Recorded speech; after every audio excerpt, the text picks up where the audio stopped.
आज का टॉपिक है हम लोग के बीच में जनन स्वास्थ्य कार्यक्रम के उद्देश्य। यानी कल बताए थे कि जनन स्वास्थ्य कार्यक्रम हमारे पास करवाया गया था कब? आज़ादी के बाद 1951 ईस्वी, जिसके द्वारा बताया गया था कि भैया फैमिली प्लानिंग होना अनिवार्य है। यानी कि मार्केट में बच्चा आप तभी लॉन्च कर सकते हैं जब आपका प्लानिंग हो। आजकल वही हो रहा है। शादी के पहले ही बहुत सारे लोग क्या कर ले रहे हैं, फैमिली प्लानिंग अपना बना ले रहे हैं कि नहीं अभी नौकरी करेंगे, हस्बैंड भी नौकरी, वाइफ भी नौकरी, या वाइफ रहे घर में तो उसका कोई बिजनेस सेट कर देंगे, समझ गए। हम जॉब करेंगे तो बच्चा को आगे यहाँ पे रखेंगे, ऐसे करेंगे। एक बच्चा 7 साल के अंतराल पे रहेगा, दूसरा बच्चा 7 साल के बाद होगा, ऐसे मतलब बहुत सारा चीज़ सोच लेता है, समझ गए। तो ये क्या है, एक प्रकार का फैमिली प्लानिंग है। अब पहले कोई फैमिली प्लानिंग नहीं होता था, डायरेक्ट खाली पहले प्लानिंग होता था, प्लानिंग में, समझ गया। यही प्लानिंग करते करते जनसंख्या साला के बढ़ा दिया कितना, 35 करोड़ से 135 करोड़, समझ गया। देश आज़ाद हुआ तो जनसंख्या कितना था, 35 करोड़, समझ गया, 1947-48 में। अब बताइए कि 75 साल 76 साल आज़ादी के हुआ नहीं कि एकदम टूट गया आदमी, समझ गए। कहा अब तो विकास रुकेगा नहीं, समझ गए ना। विकास एकदम ढेर पार कर दिया।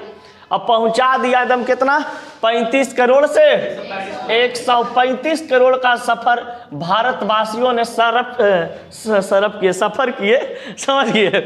अब ये सफर करने के बाद उनको अब कुछ समझ में आ रहा है कि भैया ये फैमिली प्लानिंग बहुत ही क्या है, जरूरी चीज़ है। अगर ये हमारा दादा देख लेते या पापा देख लेते तो टेंशन नहीं रहता, लेकिन उन लोग के कोई टेंशन नहीं था, वे हो तो जो देखा जाए तो बाद में।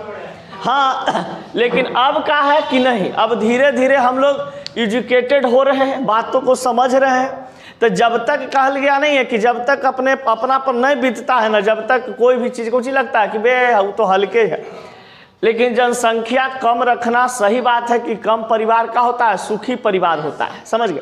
अगर आपका ज़्यादा जनसंख्या है, समझ गए, तो दिक्कत है। जैसे बताइए अब कोई दादा है, वो कम से कम 8 गो 9 गो जनसंख्या किए हुए, समझ गए, तो वो दिक्कत की बात है, समझ गए ना। तो बहुत सारा दिक्कत हो जाता है। अब देखा जाए तो जनन स्वास्थ्य कार्यक्रम के उद्देश्य क्या थे। तो जो बाबू जहाँ जहाँ शिविर लगाया जाता था, बहुत सारे देखिएगा अभी भी गांव देहात में क्या होता है ना कि आशा वाशा होती है, समझ गए, जो कहती है कि देखिए दूसरे बच्चा अच्छा है, ओकरा से ज़्यादा दिक्कत है, समझ गए ना। तो ये सब चीज़ को क्या करती है, मना करती है कि देखिए 2 बच्चा रहने दीजिए, कोई दिक्कत नहीं होगा, जिससे जनसंख्या भी कंट्रोल होगा। और कहने का मतलब है कि एगो लड़का एगो लड़की हो गया तो फिर कोई दिक्कत नहीं है। तो बहुत सारा क्या है ना कि जनन स्वास्थ्य कार्यक्रम के उद्देश्य क्या है, यानी कि सभी जगह प्रचार प्रसार करना जनन स्वास्थ्य से रिलेटेड सही माना जाता है, सही माना गया भी है। लेकिन कुछ चीज़ है जो गांव के महिलाओं लोग होती है, ओकरा भी जाके अगर मान लो शिविर लगा करके कहे कि लाइए आपका ये टेस्ट करते हैं, वो टेस्ट करते हैं जनन ऑर्गन के बारे में, तो देखो ना बड़ी खराब आदमी है, इसी से बोली चलवा, ठीक ना। अरे बौराहीन आदमी वो चेक कर रहा है कि जो कंपनी के द्वारा लॉन्च किया गया है तो उस कंपनी का हालात ठीक है कि नहीं, समझ गए। तो ये जानना चाह रहा है, और तुम लोग है कि क्या समझ लेता है, गलती है समझ लेता है। तो पहला पॉइंट, जनन स्वास्थ्य कार्यक्रम के उद्देश्य क्या है, aim of reproductive health programme. देखिए बाबू, पहला चीज है एक उत्तरदायित्व पूर्ण, सुरक्षित एवं संतोषजनक जननिक जीवन को सुरक्षित करना। यानी कि जिसमें पुरुष और महिला, शिशु सभी को क्या करना कि उसको बचाए हुए रखना बीमारी वगैरह से, कि इसको किसी प्रकार का बीमारी ना हो, इसका जननांग में किसी प्रकार का दिक्कत ना हो, इसका स्वास्थ्य अच्छा से रहे, समझ गए। ये सभी चीज़ क्या मतलब कि कोई दिक्कत ना हो। तो यही कहा गया कि सुरक्षित रखने के लिए ये सब प्रोग्राम किया जाता है। ये कोई ज़रूरी नहीं है कि जो मतलब बीपी के, दिल के और बाद लीवर के, किडनी के बीमारी हो वही एगो बीमारी है। जनन स्वास्थ्य भी रहना आपका सही है, समझ गए। यानी कि जो जननांग होते हैं, महिला का हो चाहे पुरुष का हो, उसको भी स्वस्थ रहना क्या है, सही है। बहुत सारी महिलाएं देखना उसको कुछ बीमारी नहीं है, लेकिन मान लीजिए कि लिकोरिया का बीमारी हो जाए, समझ गए, ये कह सकते हैं कि गर्भाशय में, यूट्रस में कुछ समस्या हो जाए, जाए, अंडाशय में कुछ प्रॉब्लम हो जाए तो बेचारी दिन भर झकते रहती है ना, ये जी दर्द कर रहा है, ये जी माथा चक्री आ रहा है, ये जी कान फट रहा है, समझ गए। तो ये सब दिक्कत होता है। तो ये संतोषजनक की बात है, जननिक जीवन में आपका क्या रहे, सुरक्षित रहे, यानी जननिक जीवन आपका सुरक्षित रहे, स्वस्थ रहे, इसीलिए जनन स्वास्थ्य कार्यक्रम जगह जगह पर कराए जाते हैं, शिविर इसका लगाया जाता है, इसके बारे में लोगों को बताया जाता है कि नहीं इसको आप जानिए, आपका अधिकार है। देखिए, जनन स्वास्थ्य कार्यक्रम का उद्देश्य यह है कि जितने भी विद्यालय हैं, कॉलेजों हैं, यौन शिक्षा को बढ़ावा देकर युवाओं को सही जानकारियां उपलब्ध कराना। अब देखिए, विद्यालय में क्या जरूरी लगल था 8वां में, मतलब देने के लिए 8वां में भी तो कुछ है रिप्रोडक्टिव सिस्टम के बारे में पढ़ना। तो बच्चा जब धीरे धीरे सियान होता है तो उसको यौन शिक्षा का जानकारी होना चाहिए, समझ गए। जब यौन शिक्षा का जानकारी नहीं रहेगा तो पुरुष हो या महिला सब इससे क्या हो जाते हैं, प्रताड़ित हो जाते हैं, समझ गए। तो इसका क्या है, नॉलेज होना विद्यालय में, कॉलेज में, माने कि 11, 12, BSc ये सब करता है लेकिन उसमें। तो जो विद्यालय में और कॉलेज में यौन शिक्षा को बढ़ावा देकर युवाओं को सही जानकारी कराना उपलब्ध है। जैसे पहले के जमाना में आदमी था या औरत थी, अब मतलब मर्दाना के मतलब तनिष उसका मतलब कि कोई मान लो कि प्रेमी है, समझ लैला मजनू के जमाना में, अब तनिष सटा तो कहा ए चुमा नहीं लो नहीं तो बच्चा ठहर जाएगा, समझ गया। अरे भाई चुमा ले से बच्चा ठहरता है, ये तो गड़बड़ घोटाला हो जाएगा। तो पहले के महिला लोग ऐसे नहीं सोचती थी, लेकिन अब धीरे धीरे सब पढ़ ली जान ली तो कहीं ना ऐसे नहीं होता है, समझ गए। उसके लिए कुछ अलग प्रोसेस होता है, तब होता है। अब देखिए, बच्चों को यौन संबंधी भ्रांतियों को प्रति जागरूक करना। ये देखिए, नहीं बोले कि बच्चों को यौन संबंधी भ्रांतियों, यानी कि सबसे ज़्यादा जो है ना पुरुष हो या महिला हो, समझ गए। पुरुष तो ऐसा कहा जाता है कि तनी मनी बेलज होता है, लेकिन औरत लोग जरा सा लजाती है, समझ गए। तो वो लोग है ना इस सबन के बारे में बात करना जल्दी पसंद नहीं करेगी, समझ गए, चुपचाप। लेकिन कुछ कुछ लड़कियां नो आजकल करती है, समझ गए, एकदम बदमाश हो गई है पूरा। तो अब देखिए, जैसे बच्चों को यौन संबंधी भ्रांतियों, अब ये जो सेक्स रिलेटेड ज्ञान है ना, इससे सबको होना चाहिए, पुरुष को भी और महिलाओं को भी, यानी बच्चियों में भी होना चाहिए और बच्चों में भी होना चाहिए, ना कि खाली बचपने जाने बच्चियां ना जाने, तो ओकरों में दिक्कत है, समझ गए। तो इसमें बहुत सारा चीज होता है जिसको जानने योग्य बात होते हैं, समझ गया। फिर कहा जाता है बाबू कि यौन संचरित रोगों एड्स के बारे में जानकारी उपलब्ध कराना, यानी कि ऐसा कोई बात नहीं है कि यौन संचरित रोग एगो एड्स से होता है। यौन संचरित रोग एड्स तो है, समझ गए, लेकिन यौन संचरित रोग बहुत सारे ऐसे बीमारी होते हैं, समझ गए, जो संक्रमण से फैल जाता है, पता नहीं चलता। लेकिन ये एक ऐसा बीमारी है जिसको पहले हो जाता था लोगों को तो क्या हो जाता था, मृत्यु हो जाता था, समझ, इसका कोई इलाज विलाज नहीं था और पता भी नहीं चलता था, जांच भी इसका कुछ नहीं था। तो जब किसी एक महिला को हो गया, अब मान लीजिए कि वो पूरा राशन लेखा बांट दी बीमारी को, तो पूरा मार्केट में क्या हो गया, फैल गया, समझ गया। अब फैला के बाद क्या है कि सब पुरुष जो है फिर घरे गया, घरे अपना महिला के साथ सेक्स संबंध बनाया, महिला को हो गया, इस कारण से धीरे धीरे क्या हो जाता था, बढ़ जाता था। यानी कि संक्रमण ही बीमारी था जो सेक्स के माध्यम से फैलता था, समझ गए। एड्स का जो खतरा था वो क्या चीज के माध्यम से, सेक्स के माध्यम से फैलता था। तो ये सभी चीज क्या है कि यौन संचरित रोगों के बारे में इस कार्यक्रम के दौरान बताया जाता है कि देखिए आपको इससे रिलेटेड कुछ बीमारियां अगर होगी तो इस प्रकार के आप जाके डॉक्टर से मिलिए, यहाँ पर इलाज करवाइए, इस प्रकार के ये काम कीजिए, ठीक हो जाता है, समझ गया। लेकिन पहले के आदमी एकरा से ढेर मर जाता था, समझ गया, अब नहीं मरता है। अब देखा जाए बाबू, प्रेगनेंसी यानी सगभरता को हम एक दिन पढ़ लिए, साग भात लिखा था कौची, सगभरता। अगर साग भात के कौची काम है भाई, समझ गया, ये बायोलॉजी में हम कहले कि साग भात कुछ इंपॉर्टेंट चीज होगा, बाद में पता चलेगा तरीके। तो प्रेगनेंसी के बारे में बोल रहा है, सगभरता कौची, सगर्भता, ए पूछो, हम साग भात साग भात।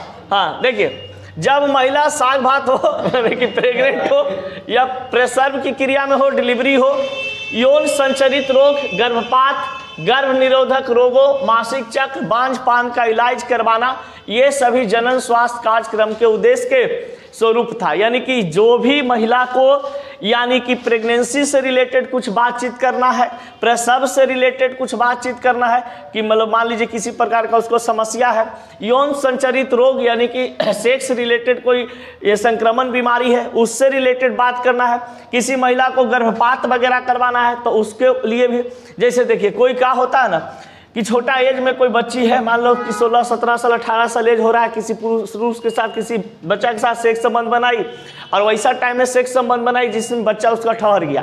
अब वो क्या करती है, जाकर के तुरंत कुछ नहीं होगा लोकाई देता है, जाके टैबलेट खाई। अब टैबलेट खाने के बाद वो तो क्या भ्रूण मर जाता है, भ्रूण मरने के बाद ब्लीडिंग होकर के निकल भी जाता है। लेकिन कभी कभी ऐसा होता है कि इसका ऐसा रिएक्शन होता है गर्भपात का कि अगर मान लिया जाए कि वो दवाई हाई पावर का हो या आप गलत समय पर यूज कर लिए, जितना स्टेमिना आपके शरीर में नहीं था उसको रोकने का, तो इसके कारण आपका ज़्यादा ब्लीडिंग होने लगता है, समझ गए। और ब्लीडिंग होने के कारण क्या हो जाता है, मृत्यु भी हो जाता है, समझ गए। फिर कहा जाता है कभी कभी कि इसको जैसे कोई टैबलेट वगैरह लिए, इंजेक्शन लिए या गर्भपात ज़्यादा करवा लिए तो हो सकता है कि आपका यूट्रस गर्भाशय क्या हो जाए, खराब भी हो जाए, समझ गए।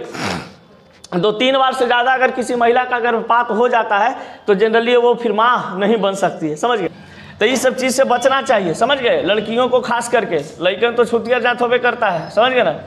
अब देखिए गर्भ निरोधक रोगों कहने का मतलब है कि सेक्स संबंधित बहुत सारे ऐसे रोग होते हैं आपके पास जो कहा जाता है कि मासिक चक्र से संबंधित होते हैं। बांझ का इलाज, अब कोई महिला का बच्चा नहीं हो रहा है, कोई महिला का बच्चा नहीं हो रहा है तो वो बांझ का क्या हो जाती है, मतलब शिकार हो जाती है। तो इस सभी से रिलेटेड आपको कहाँ पर बताया जाता है, ये जनन स्वास्थ्य कार्यक्रम में, समझ गए।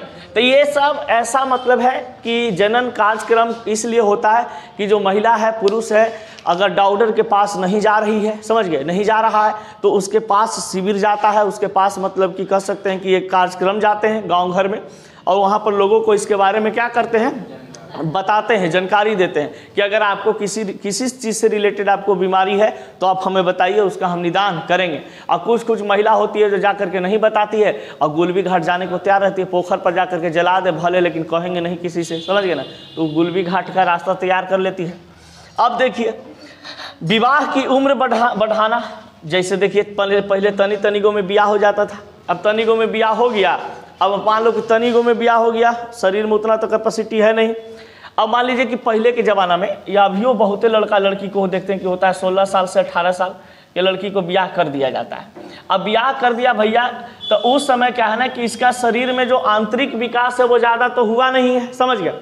अब घर का कार्यक्रम करना है, समझ गए, सब चौका बर्तन ये हुआ, उसके बाद फिर बच्चा को देखभाल करना होता है। बच्चा जब जन्म ले लिया तो बच्चा को देखभाल करना है, हस्बैंड को देखभाल करना है। इसका क्या होता है, जिम्मेदारी लड़की का बढ़ जाता है और जब जिम्मेदारी बढ़ता है तो इसका मेंटली वो डिस्टर्ब होना रखती है, समझ गए, यानी कि व्यवहारात्मक रूप से उसका मतलब कि एकदम शारीरिक स्वास्थ्य जो है खराब होने लगता है। तनी से कोई कुछ बोलेगा, ए जी बढ़िया से बोलेंगे, ए जी पानी लाइए ना, जाके ले लो पानी, हम तुमको नहीं देंगे, समझ गया।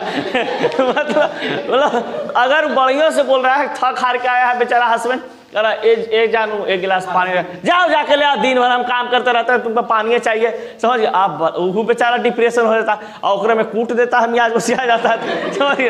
तो इस सबसे बच के रहना चाहिए, कम उम्र में विवाह नहीं करना चाहिए, कम से कम 20 साल के बाद ब्याह शादी के बारे में लड़की को सोचना चाहिए, समझ गए। 20 साल से पहले कीजिएगा, मियाज चिड़ियाल रहेगा, समझ गए।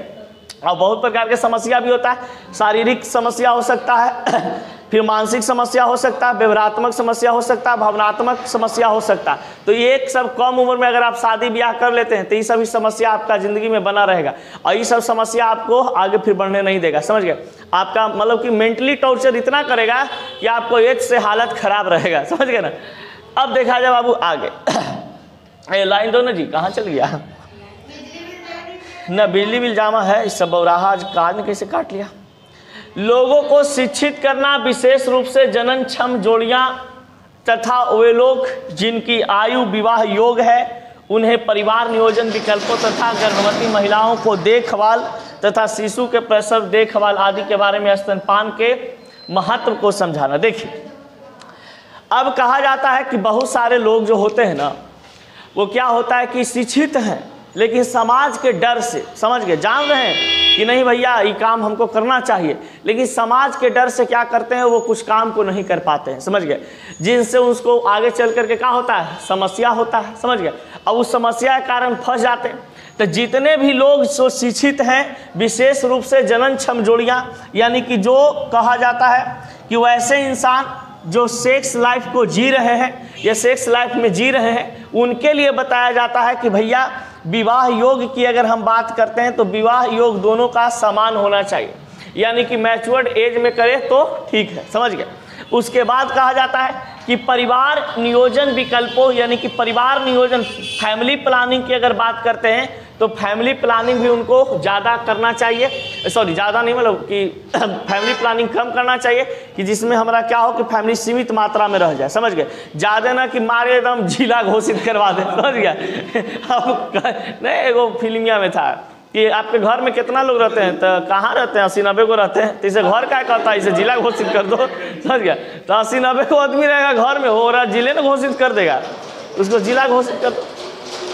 अब देखिए इस कार्यक्रम के दौरान गर्भवती महिला को देखभाल तथा उसके बच्चे को देखभाल किया जाता है, और इसमें बताया जाता है कि देखिए आजकल जो सिस्टम चला है कि अपना बच्चा को दूध नहीं पिलाइएगा तो आपका बच्चा डेमेलाइज हो सकता है, समझ गए। इसलिए स्तनपान का फायदा है, स्तनपान का माँ को भी फायदा होता है और बच्चों को भी फायदा होता है। इसके बारे में क्या किया जाता है, बताया जाता है, खुल करके सभी लोगों को बैठा करके ऐसा ही कहता, देखो बाबू ऐसे है, देखो मैया ऐसे है, समझ गए, कोई किसी प्रकार की दिक्कत नहीं है। चलिए, जच्चा व बच्चा स्वास्थ्य। जच्चा कहने का मतलब होता है माँ, यानी कि जिनके पेट में बच्चा होता है, समझ गए, या शिशु कह सकते हैं कि प्रसव की क्रिया तुरंत हुआ है, समझ गए, उसको क्या बोला जाता है, जच्चा बोला जाता है। अब बच्चा कहने का मतलब शिशु की बात कर रहे हैं, या तो गर्भ में पल रहे जो बच्चे होते हैं उसका बात किया जा रहा है, या तो जो मार्केट में लॉन्च हुआ है, 2 महीना हो चुका है, 2-4 महीना हो चुका है, उसका बात किया जा रहा है। तो जच्चा और बच्चा का स्वास्थ्य, तो यहाँ पर स्वास्थ्य जनन चैप्टर में इस बात को बताया जाता है। पहले तो है भैया कि जितने भी जननांग होते हैं, पुरुष का और महिला का, शिशु का, यानी उसका शारीरिक स्वास्थ्य, मानसिक स्वास्थ्य, भावनात्मक स्वास्थ्य, व्यवहारात्मक स्वास्थ्य, सभी चीज के बारे में आपको जानना बहुत ही जरूरी हो जाता है। इसके बाद अगर बात करते हैं कि ये सब बात अगर आपका शरीर में सही है, तो आगे जो होता है जच्चा और बच्चा का हेल्थ, यानी मैटरनल एंड चाइल्ड हेल्थ की बात कर रहा है, यानी जच्चा का और बच्चा का हेल्थ दोनों का अच्छा रहना चाहिए। मान लिया जाए कि कोई महिला है, बच्चा को जन्म दे दी या बच्चा गर्भवती हो गई है, उसका स्वास्थ्य बहुत खराब रह रहा है, तो उसका इफेक्ट किस पर पड़ेगा, उसका बच्चा पे भी इफेक्ट पड़ेगा। मान लिया जाए कि कोई गर्भवती महिला है, पेट में बच्चा पल रहा है और दिन भर टेंशन में है, समझ गया, तो उससे क्या होता है, न खाती है बढ़िया से, न पीती है, उसका बच्चा का जो शरीर मतलब कि डेवलप जितना करना चाहिए उतना नहीं कर पाता, मस्तिष्क जितना डेवलप करना चाहिए नहीं कर पाता है। इसलिए जब भी कोई प्रेग्नेंट महिला हो तो एकदम उसको कोई टेंशन नहीं रहना चाहिए, हमेशा खुश रहना चाहिए, ज़्यादा भारी भरकम टेंशन कुछ नहीं रखना चाहिए, समझिए, मतलब ऐसे मौत से, मतलब समझ लीजिए कि उसको एकदम अपना जिंदगी को अपना को खुश रहेगी तो उसका बच्चा पर उसका असर पड़ेगा, समझ गया, और बच्चा भी क्या होगा, एकदम बहुत ही मतलब हेल्दी पैदा होगा। अब देखिएगा गरीब घर के लड़कन जो, जैसे मान लीजिए जो गरीब है उसका कि यहाँ जब बच्चा जन्म लेता है तो देखिएगा कभी कभी क्या होता है ना कि एकदम कुपोषण के शिकार रहता है, लिख पतला जन्म लेता है। ऐसा इसलिए हो जाता है ना कि बच्चा उस समय जब गर्भवती माँ रहती है तो बेचारी टेंशन में रहती है, हॉस्पिटल में 20,000 खर्चा होता हो, पैसा न हो, खाए रहेगी दाल भात चोखा न है, लड़कन के कैसे नारियल पानी पिलाई, समझ, मैंने इस प्रकार के टेंशन में रहती है। अब यही सोचते सोचते क्या होता है, उसका बच्चा वो खराब होने लगता है, समझ गए, उसका बच्चा का ना बॉडी विकास कर पाता है, ना दिमाग विकास कर पाता है। जो शरीर में संतुलित आहार माँ खाती है उसी से खून बन करके बच्चा को सींचा जाता है। लेकिन जैसे ही माँ टेंशन में आ गई कि हमको ये चीज़ है वो करना है, तो जब भी कोई महिला गर्भवती हो तो उसको कोई टेंशन नहीं, दुनिया जाए भाड़ में, हम चले अपने बच्चा के साथ पहाड़ में, समझ गए ना, ऐसा होना चाहिए ना कि दुनियादारी के टेंशन लेके हम पड़ल हैं कि ना पैसा नहीं है, डिलीवरी में इतना खर्चा होगा, लेदा चीर के करेगा तो दिक्कत हो जाएगा, समझ गए, ये सब टेंशन वाली बात। तो ये होता है कि जच्चा बच्चा स्वास्थ्य परिवार नियोजन स्वास्थ्य केंद्रों का एक महत्वपूर्ण कार्यक्रम है। यानी कि स्वास्थ्य केंद्र की बात अगर करते हैं तो स्वास्थ्य केंद्र देखिएगा आपके ब्लॉक में या पंचायत में, गांव लेवल पे बना हुआ होता है, या हर जगह 8 वार्ड जो होते हैं वार्ड में भी बने होते हैं। तो प्राथमिक स्वास्थ्य केंद्र जो होता है हर ब्लॉक में आपका उपस्थित है, पंचायत में उपस्थित होता है, समझ गए। तो वहां पर क्या होते हैं कि जच्चा और बच्चा को स्वास्थ्य से रिलेटेड सभी बात को बताया जाता है, परिवार नियोजन से रिलेटेड बातों को भी बताया जाता है। तो ये एक महत्वपूर्ण कार्यक्रम होता है परिवार नियोजन, जो स्वास्थ्य केंद्र पर बताया जाता है जच्चा और बच्चा के स्वास्थ्य के बारे में। अब देखिएगा, जैसे आप लोग का गांव घर होगा तो गांव घर जाते होंगे तो देखते होंगे कि जो आपका ब्लॉक होगा उस ब्लॉक में क्या रहता है ना कि एक स्वास्थ्य मतलब कि हॉस्पिटल रहता है, सरकारी हॉस्पिटल रहता है। अब उस सरकारी हॉस्पिटल में बहुत सारे पंचायत लेवल पे भी स्वास्थ्य केंद्र होते हैं, प्राथमिक स्वास्थ्य केंद्र होता है, बहुत सारे जगह पे गांव-गांव में भी खुल रहे हैं धीरे धीरे, समझ गए। तो इस स्वास्थ्य केंद्र में सभी चीज को स्वास्थ्य से रिलेटेड बात को बताया जाता है। लेकिन बिहार ऐसा छूतिहर राज्य की प्राथमिक स्वास्थ्य केंद्र में कुछ रहवे नहीं करता, जाओगे तो भूसा भरल रहेगा, समझ गया। भूसा गाय भैंस के मौनी उनी धरल रहता है, डॉक्टर ला पता है, समझ गया। दारू पी के डॉक्टर वो पड़ल रहता है, छूटे दे लेधा, एक तो डॉक्टर रहेगा सब दिन भर पड़ल रहता है। फिर देखिए दूसरा पॉइंट, स्वास्थ्य केंद्र गर्भवती माताओं को आवश्यक सूचनाएं एवं नीतियां प्रदान करते हैं। जितने भी स्वास्थ्य केंद्र होते हैं, स्वास्थ्य केंद्र का अपना एक जिम्मेवारी होता है कि जितने भी माताएं हैं, जो गर्भवती महिलाएं हैं, उनको स्वास्थ्य से रिलेटेड सभी जानकारियां को बताया जाए कि उनको क्या करना चाहिए, क्या नहीं करना चाहिए। जैसे किसी को कोई माँ बनती है, उसको पता कुछ नहीं होता है, तो उसके कारण उसके बॉडी में जो बच्चे पल रहे होते हैं उनका डैमेज होने का खतरा बढ़ जाता है। जिस कारण से वहां पर स्वास्थ्य केंद्रों में क्या किया जाता है कि गर्भवती महिलाओं को बहुत सारे स्वास्थ्य से रिलेटेड जानकारी दी जाती है। ये खाइए, वो खाइए, टैबलेट के विटामिन का टैबलेट दिया जाता है, प्रोटीन का टैबलेट वगैरह दिया जाता है, खाने पीने के लिए रूटीन बताया जाता है कि आप ये सब चीज खाइए पीजिएगा तो आपका बच्चा स्वस्थ रहेगा, हेल्दी रहेगा, आप भी स्वस्थ रहिएगा, किसी प्रकार की कोई दिक्कत न रहेगा, समझ गए। जिसमें गर्भावस्था में प्रसव के पश्चात शिशु को देखभाल उचित ढंग से किया जाता है। स्वास्थ्य केंद्र में अगर महिला को मान लिया जाए कि नॉर्मल डिलीवरी भी अगर होता है या तो किसी प्रकार का डिलीवरी हो, ऑपरेशन सी सेक्शन द्वारा भी अगर ऑपरेशन करके बच्चा को निकाला जा रहा हो, उस समय भी क्या होता है, स्वास्थ्य केंद्र पर गर्भावस्था में जो माँ होती है, जो प्रसव के समय या प्रसव के बाद उसको अच्छा से ख्याल रखा जाता है। और जो सरकार का जो भी नियोजन होता है, समझ गए, जो भी योजना होती है उस योजना के तहत उसको पैसा कौड़ी या देखभाल किया जाता है, समझ गए। अब देखा जाएगा, देखिए सरकार जो है ना बहुत ही अच्छा काम करती है, समझ गए, जनता के लिए, जनता के हित में काम करती है सरकार जो ऊपर से है।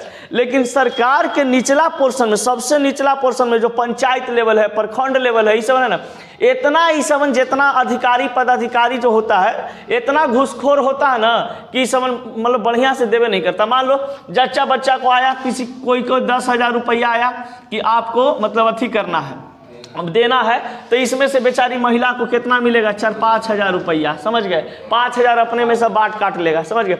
मैंने 30-40% अपने सब रख लेता है, समझ गए, और 70% या 60% क्या करता है, किसी को दिया, समझ गए। तो ये घूसखोरी के कारण इसीलिए धीरे धीरे नरेंद्र मोदी सरकार कर दिया कुछ सब ऑनलाइन, समझ गए, कि जो भी समस्या होगा फॉर्म भरिए, उसका डायरेक्ट अकाउंट में पैसा जाएगा, समझ गए। तो धीरे धीरे व्यवस्था क्या हो रहा है, भारत में सुधर रहा है, समझ गए।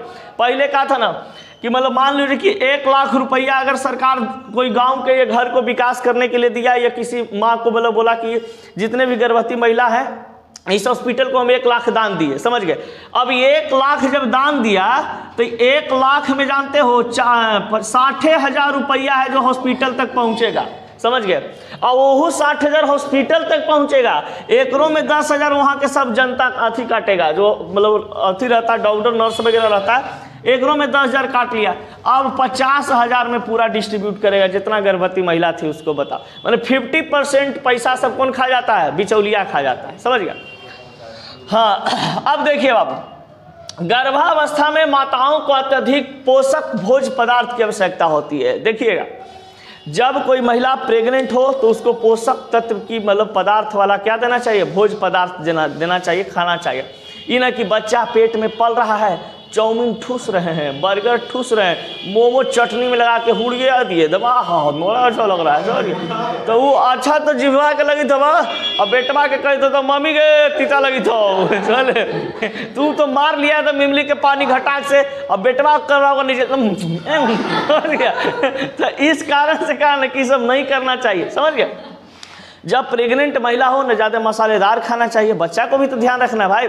आप तीता खाइएगा, बचवा को तीता लगेगा, समझ गए, वो मम्मी मम्मी करेगा भीतरे लेदवा में, आपका कहेगा कैसन माई हमर है, बाद में आके कहेगा रुक तोरा हम सब निमकी खिलावल छुड़ाते हैं, समझ गया।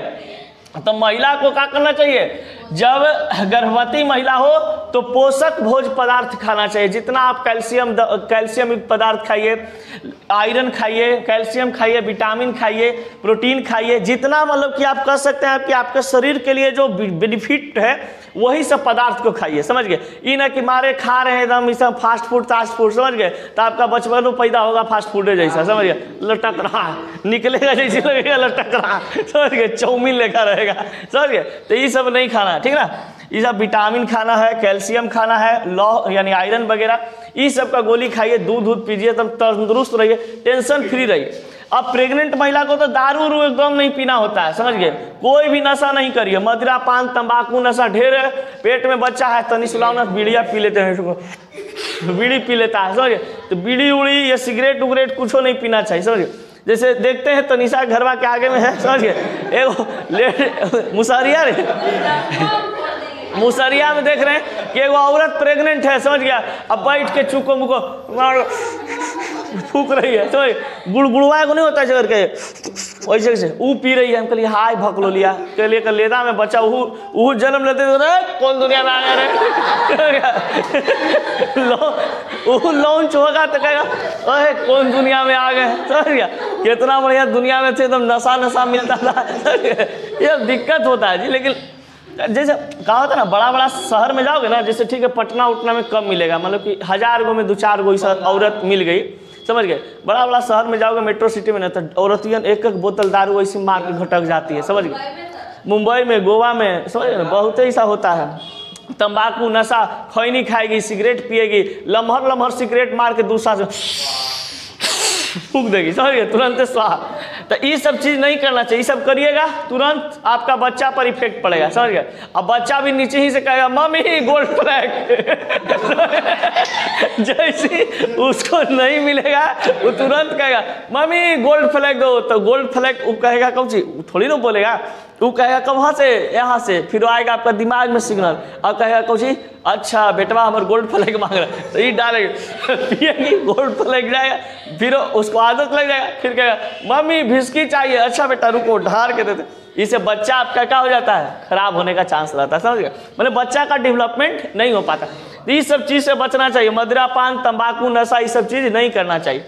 फिर कहा जाता है कि गर्भावस्था के दौरान माँ को एकदम क्या रहना चाहिए, खुश और क्रियाशील होना चाहिए, मैंने काम उम करते रहिए। जब गर्भवती महिला हो तो काम उम करते रहना चाहिए, हल्का फुल्का, ये ना कि पहाड़ तोड़े लगी चल जाए, ठीक ना, उतना बड़ा काम नहीं करना है, हल्का फुल्का काम धाम करते रहिए, खुश रहिएगा, आपका बच्चा पर असर पड़ेगा। आप ज़्यादा टेंशन में रहिएगा तो आपका इफेक्ट, आपका जो जितना भी एक्सप्रेशन होगा, इफेक्ट होगा आपका बच्चा पर पड़ता है डायरेक्ट, समझिए। आप खाइएगा नहीं, जो हार्मोन शरीर में रिलीज होना चाहिए, आप टेंशन में है तो टेंशन में बहुत सारा निगेटिव हार्मोन आपके शरीर में उत्पन्न हो जाते हैं, कार्बन डाइऑक्साइड की मात्रा बढ़ जाती है। किसी भी चीज़ को अगर आप ज़्यादा सोच रहे हैं, विचार कर रहे हैं, ज़्यादा टेंशन में, तो उस समय हमारे शरीर में क्या होता है, कार्बन डाइऑक्साइड की मात्रा बढ़ जाती है, जो कि एक प्रकार का बैड एलिमेंट है, समझ गए। कार्बन डाइऑक्साइड शरीर में नहीं भरना चाहिए, समझ गए, जिससे आपका तनाव टेंशन ज़्यादा बढ़ाता है। और उसको अगर आप फ्री रखते हैं, यानी कि आप बाहर निकाले हुए रहते हैं, ज़्यादा टेंशन उनसा नहीं लेते हैं, तो एक्सरसाइज वगैरह की मदद से, जैसे कि कार्बन डाइऑक्साइड ज़्यादा लेदा में भर गया, शरीर में बढ़ गया, सांस लीजिए, कस के छोड़िए, 10-20 बार कीजिए, आपका भोरे भोरे क्या होगा, एकदम ठीक रहेगा, कोई दिक्कत नहीं होगा, कार्बन डाइऑक्साइड आपका शरीर से बाहर रहेगा, टेंशन नहीं होगा, एंजाइटी नहीं होगा,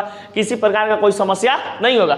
लेकिन अगर ज़्यादा खुश नहीं रहते हैं, दिमागी टेंशन बने हुए हैं, मानसिक रूप से आप खराब हैं, तो आपका बच्चा को भी वही लत लग जाएगा, समझ गए, बच्चा को भी इफेक्टेड करता है। अब देखिए बाबू, जब महिला गर्भवती हो, गर्भवती के बाद प्रसव हो, समझ गए, यानी कि उसका बच्चा मार्केट में लॉन्च कर जाए, तो हमेशा माँ का दूध पिलाना चाहिए, क्योंकि माँ का दूध में बाबू पाया जाता है कौची, आपका बहुत ही कह सकते हैं कि प्रतिरक्षी, प्रोटीन, विटामिन आदि, ये सब। यानी कि माँ का दूध जो है ना, एक एंटीबायोटिक होता है, समझ गए, जो कह सकते हैं कि बच्चा को बहुत सारे रोगों से बचाता है। माँ के दूध में प्रोटीन होता है, विटामिन होते हैं, एंजाइम्स होते हैं, कैल्शियम होते हैं, बहुत सारे अच्छे मतलब कह सकते हैं कि एंजाइम्स होते हैं। तो इस प्रकार से कहा जाता है कि जो माँ का दूध है वो सबसे श्रेष्ठ है, और माँ का दूध कम से कम बच्चा को 8 महीना तक, 7 महीना तक, 9 महीना तक पिलाना चाहिए। समझ गए? अगर आपका जब तक दूध आ रहा है, दूध अगर पिलाते हैं तो कोई दिक्कत नहीं होगा, आपका बच्चा का मानसिक रूप से स्थिति क्या रहेगा, सही रहेगा, शारीरिक रूप से भी स्थिति उसका सही रहेगा। लेकिन आजकल के महिला दूध पिलो तो वो तो सब